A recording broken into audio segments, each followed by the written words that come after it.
Livro Entre a Terra e o Céu, de Francisco Cândido Xavier, pelo Espírito André Luiz.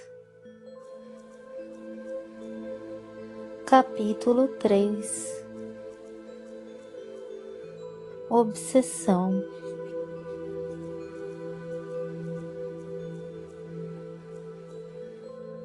Penetramos o mais espaçoso aposento da casa, onde uma senhora de aspecto juvenil repousava abatida e insone. Moça de 25 anos aproximadamente, mostrava, no semblante torturado, harmoniosa beleza. O rosto delicado parecia haver saído de uma tela preciosa. Todavia, com a suavidade das linhas fisionômicas, contrastavam a inquietação e o pavor dos olhos escuros e o abandono dos cabelos em desalinho. Ao lado dela, descansava outra mulher, sem o veículo físico, recostada num travesseiro de grandes dimensões, dava a ideia de proteger a moça, indiscutivelmente enferma. Contudo, a vaguidão do olhar e o halo escuro de que se cercava não nos deixaram dúvida quanto à sua posição de desequilíbrio interior. Conservava a destra sob a medula alongada da senhora vencida e doente, como se quisesse controlar-lhe as impressões nervosas e fios cinzentos que lhe fluíam da cabeça, à maneira de tentáculos de um polvo, envolviam-lhe o centro coronário, obliterando-lhe os núcleos de força. Indiferentes ambas à nossa presença, foi possível observá-las atentamente, identificando-se-lhes a posição de verdugo e de vítima. Arrancando-nos da indagação silenciosa em que nos demorávamos, Clarice explicou. A jovem senhora é Zulmira, a segunda orientadora deste lar, e a irmã desencarnada, que presentemente lhe vampiriza o corpo, é Odila, a primeira esposa de Amaro e mãezinha de Avelina, dolorosamente transfigurada pelo ciúme a que se recolheu. Empenhada em combater aquela que se considera inimiga, imanta-se a ela através do veículo perispirítico na região cerebral, dominando a complicada rede de estímulos nervosos e influenciando os centros metabólicos, com o que lhe altera profundamente a paisagem orgânica. Mas por que não há reação por parte da perseguida? Inquiri perplexo.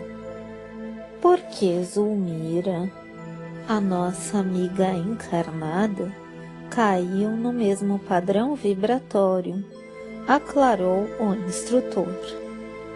Ela também se devotou ao marido com egoísmo aviltante.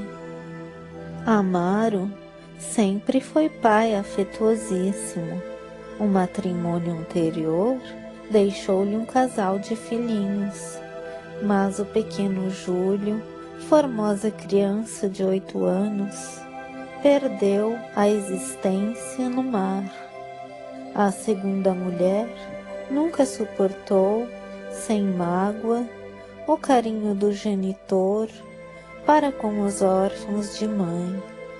Revoltava-se, choramingava e doía-se constantemente diante das menores manifestações de ternura paternal, entrelaçando-se por isso mesmo com as desvairadas energias da irresignada companheira de Amaro, arrebatada pela morte. Em suas preocupações doentias, Zulmira chegou a desejar a morte de uma das crianças. Pretendia possuir o coração do homem amado, com absoluto exclusivismo, e porque as atenções de Amaro se concentravam particularmente sobre o menino, muitas vezes emitiu silenciosamente o anseio de vê-lo afogar-se na praia em que se banhava. Certa manhã, custodiando os enteados, separou Evelina do irmão, permitindo ao Petis mais ampla incursão nas águas. O objetivo foi atingido. Uma onda rápida surpreendeu o miúdo banhista, arrojando-o para o fundo. Incapaz de reequilibrar-se, Júlio voltou cadaverizado à superfície. O sofrimento familiar foi enorme. O ferroviário sentiu-se psiquicamente distanciado da segunda esposa, classificando-a como relaxada e cruel com os filhinhos. Zulmira, a seu turno, acabrunhada com o acontecimento e guardando consigo a responsabilidade indireta pelo desastre havido, caiu obsidiada ante a influência perniciosa da rival que a subjugava do plano invisível. Clarencio fez ligeiro intervalo e continuou. O sentimento de culpa é sempre um colapso da consciência e, através dele, sombrias forças se insinuam. Zulmira, pelo remorso destrutivo, tombou no mesmo nível emocional de Odila, e ambas se degladiam num conflito de morte, inacessível aos olhos humanos comuns. É um caso em que a medicina terrestre não consegue interferência. Calara-se o ministro, qual se nos registrasse a presença por intuição. Odila movimentou-se e, agarrando-se à pobre senhora com mais força, gritou: ninguém a libertará. Sou infeliz mãe espoliada. Farei justiça por minhas próprias mãos. E, contemplando a enferma, com expressão terrível acrescentava: assassina, assassina, mataste meu filhinho, morrerás também. A doente abriu desmensuradamente os olhos. Extrema palidez cobriu-lhe a face. Não ouvia as palavras da adversária que lhe era invisível, mas, envolta na onda magnética que a enlaçava, sentia-se morrer. Clarencio afagou-lhe a fronte e disse calmo: pobre moça. Hilário e eu, instintivamente, abeiramo-nos de Odila para afastá-la com a presteza possível, mas o instrutor generoso deteve-nos com um gesto, advertindo: a violência não ajuda. As duas se encontram ligadas uma à outra. Separá-las à força seria a dilaceração das consciências imprevisíveis. A exasperação da mulher desencarnada pesaria demasiado sobre os centros cerebrais de Zulmira, e a lipotimia poderia acarretar a paralisia ou mesmo a morte do corpo. Mas então, clamou Hilário contrafeito, como extinguir essa união indébita? Não será justo afastar o algoz da vítima? Clarencio sorriu e ponderou. Aqui o quadro é diverso.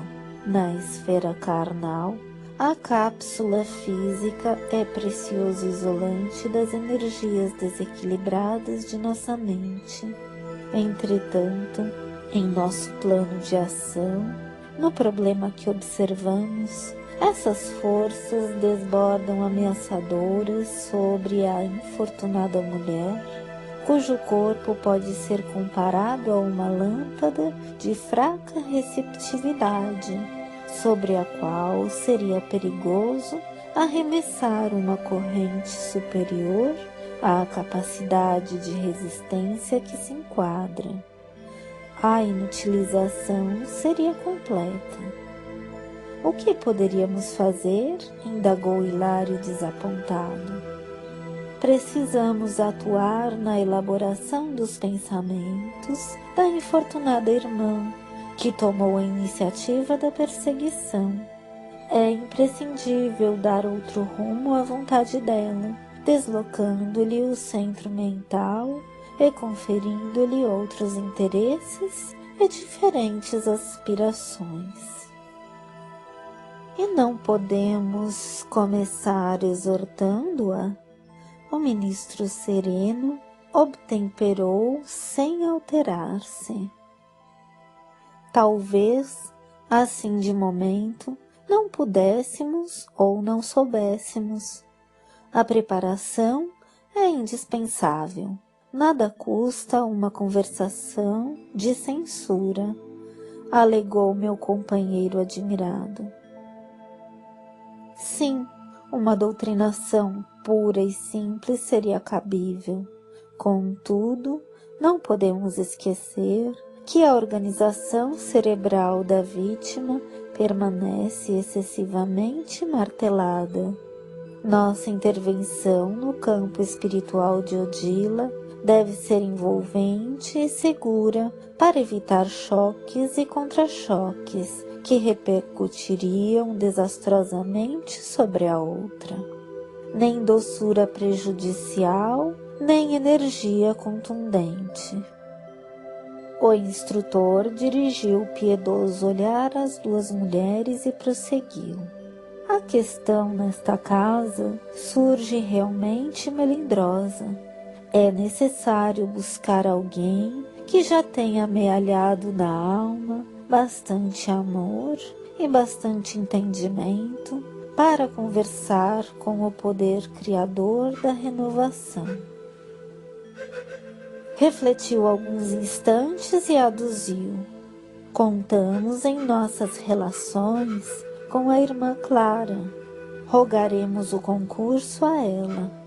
Modificará Odila com o seu verbo coroado de luz, inclinando-a ao serviço da conversão própria. Por agora, de nossa parte, somente nos é possível a dispensação de algum alívio e nada mais.